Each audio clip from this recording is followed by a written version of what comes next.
वजह ये भी कही जा रही थी कि मोहम्मद शरीफ साहब उस वक्त इतने नौजवान नहीं थे, ज़ाहिर उम्र रसीदा थे और काम के बर्डन के बायस वो और नई जगह थी, कारोबार को सही तरह से शुरू नहीं कर पाए। एक बार फिर वो पाकिस्तान लौट आए।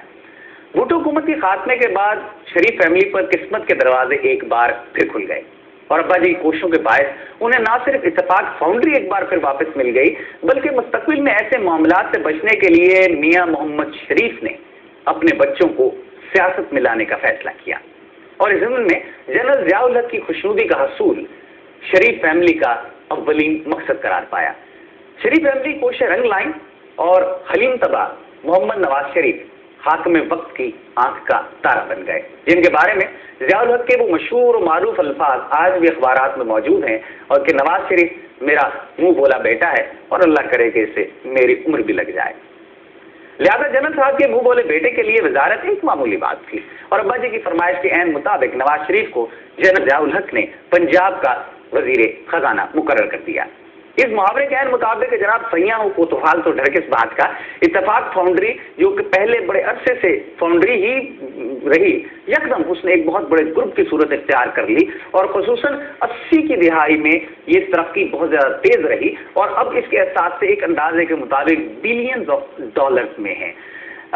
इत्तेफाक ग्रुप को 80 की दहाई में मैं तज़किरा कर रहा था कि जितनी तरक्की हासिल हुई है शायद ही कोई ऐसा ग्रुप होगा पाकिस्तान का बल्कि एशिया का जो इतनी तेज़ी से फैला और उस अपने उरूज को पहुंच गया। 1982 में ज़रा सा मैं जायज़ा ले लूँ, तफसील में आपको प्रोग्राम के दौरान जब तफसीली इस मौजू पर हम आएंगे मैं ज़रूर बताऊंगा आपको कि क्या कुछ हुआ, लेकिन छोटा सा जायज़ा कि 1982 में इत्तेफाक शुगर मिल बनी। सिर्फ एक साल के दौरान ही ब्रदर्स स्टील मिल कायम हो गई। 1986 में ब्रदर टेक्सटाइल मिल की बुनियाद रखी गई। 1987 में इत्तेफाक टेक्सटाइल यूनिट्स बने, एक यूनिट नहीं था यूनिट्स थे, जबकि 1988 में खालिद सराज टेक्सटाइल मिल बनाई गई। उस वक्त के ये पंजाब के बेताज बादशाह नवाज शरीफ की कारोबारी सरगर्मियों की इंतहाई मुख्तसर सी झलकी है। तफसीली बात जैसे मैं पहले अर्ज कर चुका हूँ कि हम आपको प्रोग्राम के तकरीबन दरमियान में जाके एक बार फिर जब करप्शन के इल्जाम सामने आएंगे तो फिर हम उस पर ये तफसील भी आपको बताएंगे कि क्या कुछ हुआ। 1988 से लेकर 90 के दौरान जब मोहतरमा बेनज़ीर भुट्टो वज़ीर आज़म पाकिस्तान थी तो पंजाब के अथरे वज़ीर आला को तारीख भुला नहीं सकती, जिसने उस वक्त के वज़ीर आज़म का इस्तकबाल करने से इनकार कर दिया और एक मारूफ फनकारा से उनकी मोहब्बत के किस्से जुबान ज़द-ए-आम रहे और इन्हीं किस्सों के बायस इन फनकारा की शादी का अंजाम तलाक की सूरत में निकला। मरकज़ में पाकिस्तान पीपल्स पार्टी और पंजाब मुस्लिम लीग की हुकूमतों के दौरान दोनों जमातें एक दूसरे पर कीचड़ उछालती रहीं। नवाज शरीफ ने मोहतरमा बेनज़ीर भुट्टो पर कमीशन लेने और करप्शन के मुतअद्दिद इल्ज़ाम आयद किए और वक्त की वज़ीर आज़म और आज की नवाज शरीफ की बहन ने उन पर बैंकों पर दबाव डालकर कर्जे लेने, मुतादिद फ्रंटमैनों के नाम पर बिलें कायम करने और इख्तियार से तजावुज़ करने के इल्ज़ाम आयद किए। उस दौर के अंदर 100 इल्ज़ाम लगाए गए पाकिस्तान पीपल्स पार्टी की जानिब से, या 100 मुकदमात आप कह लीजिए कि जो 100 मुख्तलिफ चीज़ें उन्होंने बताएं कि जनाब ये 100 ऐसे मामलात हैं जिनमें नवाज शरीफ साहब या उनके दीगर लोग करप्शन में मुलव्विस हैं। इसमें एक दो का तज़किरा मैं करता चलूँ फिलहाल आपको। इसमें अबू ज़हबी के ज़फ़र इकबाल साहब थे जिन्हें 347 कनाल मरी की ज़मीन जो कि बहुत कीमती ज़मीन थी, कोड़ियों के मोल उनकी उसकी अलॉटमेंट कर दी गई, बहुत ही वाजबी सी रकम ना होने के बराबर।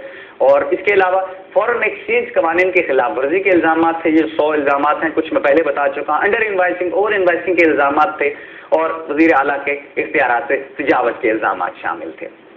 इसमें इंटरेस्टिंग पॉइंट जब वज़ीर आला के आपको याद होगा कि असेंबली में ने एक दिन के लिए कानून तब्दील कर दिया था, नायब तहसीलदारान के लिए तालीमी काबिलियत मैट्रिक करार पाई थी और फिर जितने चाचे मामे भांजे जिसने अप्लाइज करना था जिसको उनकी तैनाती हुई थी और फिर दोबारा कानून वापस आ गया था कि नहीं जी नायब तहसीलदार के लिए जो पुरानी क्वालिफिकेशन है वही रहेगी। और एक और मशहूर आम सिलसिला जिस पर अक्सर हमारे वकला भाई बात करते हैं, खुदा जाने इसमें कितनी सदाकत है, कि एक मैट्रिक फेल को जज बना दिया गया था। बहरहाल जाहिर है इख्तियारात हों, हाथ में वक्त हों तो जनाब कुछ भी हो सकता है। कानून के साथ आप एक दिन में कानून बदल दें, अगले दिन कानून वापस वही कर दें, आपको कोई हाथ भी नहीं लगा सकता क्योंकि कानून के दायरे के अंदर रहते हुए आपने खेला है।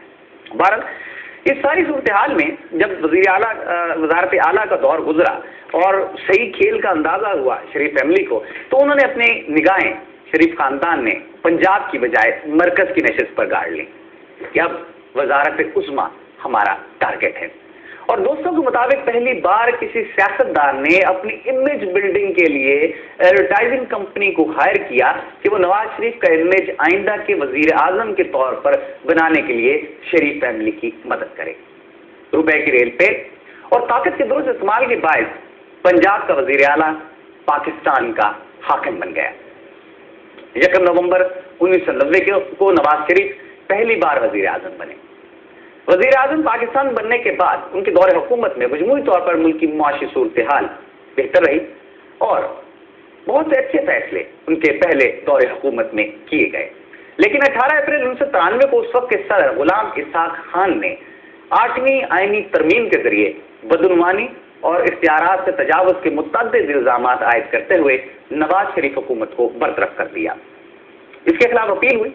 6 हफ्ते के बाद सुप्रीम कोर्ट पाकिस्तान ने सदर के फैसले को रद्द करते हुए 26 मई 1993 को नवाज शरीफ के इख्तियारात उनके हवाले कर दिए। लेकिन करप्शन के इल्जामात की जद में आकर एक बार फिर 18 जुलाई 1993 को नवाज शरीफ की हुकूमत का सूरज डूब गया और अमेरिका से दरामद शुदा मोइन कुरैशी अबूरी वजीर आज़म बना दिए गए।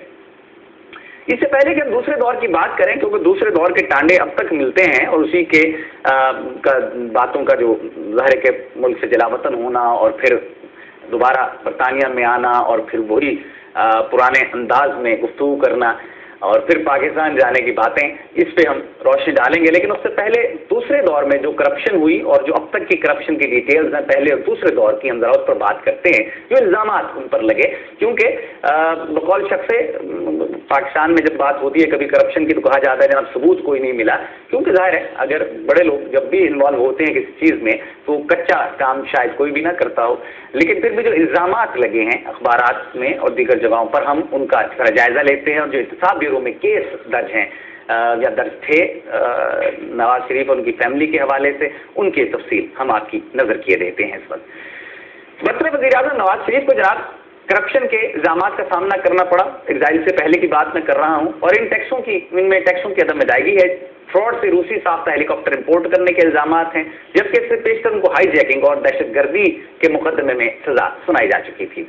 अटक किले में नवाज शरीफ के खिलाफ टैक्सों की अदम अदायगी और असात पोशीदा रखने के इल्ज़ामात में मुकदमा चला। ये मुकदमा रूसी साख का हेलीकॉप्टर MI6 जो है इसकी खरीदारी से मुताल्लिक था, जिसकी मालियत 1.3 मिलियन पाउंड थी। कौमी इंसाफ ब्यूरो का ये कहना है कि नवाज शरीफ ने इस हेलीकॉप्टर की खरीदारी को अपनी इनकम टैक्स रिटर्न में नहीं दिखाया। रोजनामा डॉन की 11 दिसंबर 2000 के इशाअत के मुताबिक जब नवाज शरीफ को माफी दे दी गई तो उनके खिलाफ करप्शन और इख्तियारात के नाजायज इस्तेमाल के 80 से जायद केसेस, इंक्वायरियों, तहकीकात और मुकदमात मुख्तलिफ मराहिल में थे। इन 80 केसेस में से 55 दरखास्तें जमात इस्लामी की जानिब से और लाहौर डेवलपमेंट अथॉरिटी के साबिक director general major general MH Ansari की जानिब से दर्ज की गई थी। जनरल अंसारी का कहना था कि इनमें से 10 दरखास्तों की जो तहकीकात हैं वो मुकम्मल हो चुकी थी और वो अदालत में पेश होने के लिए तैयार थी। ये तमाम 55 दरखास्तें प्लॉटों की गैर कानूनी अलॉटमेंट के बारे में थी। जनरल अंसारी के मुताबिक ये प्लॉट उस वक्त अलॉट किए गए थे जब नवाज शरीफ पंजाब के वजीर आला थे। नवाज शरीफ को जिस करप्शन के पहले केस में सजा हुई थी वो पाकिस्तान पीपल्स पार्टी की जानिब से दी गई दरखास्त पर हुई। इस दरखास्त के मुताबिक नवाज शरीफ ने हल्का NA-12 के कागजात नामजदगी दायर करते वक्त अपने फॉर्म में हेलीकॉप्टर की जो मलकियत है उसे शो नहीं किया था और दरखास्त के मुताबिक हेलीकॉप्टर के हवाले से 30 मिलियन की ड्यूटी भी अदा नहीं की गई थी।